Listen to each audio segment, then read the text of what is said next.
Ken Walker. It's a tough one, right? Four. What do you think has to happen for that to be higher? I think that he's got to, I don't want to say he's got to show that he can stay healthy an entire season, because that's just not realistic for running backs. You don't see that happen.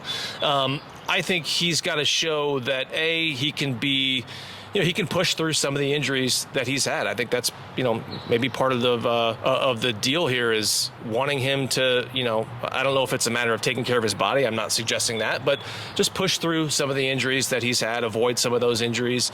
We haven't seen him do a whole lot over the first couple OTAs because he's nursing something.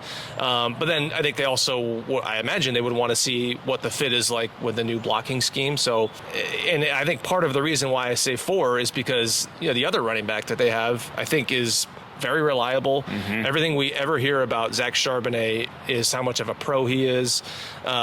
Maybe not ultimately quite as talented as Ken Walker. Certainly doesn't have that home run speed that Walker has, but he's a guy that is very disciplined, and I imagine that discipline could play pretty well in his own blocking scheme, where it's all about, hey, you got to be here at this point, landmarks, all that stuff. So that's why I'm so low, or why I'm as low as I am on Walker. I think that's fair, and the guy he seems like somebody who could be, if not the best back in the NFL, in the conversation, with the Saquon Barkleys. I think he's that talented. People talk about the injuries, and that's certainly been an issue, but his production has dipped every year. He's got to show that he's a truly a lead back worthy of spending that kind of money.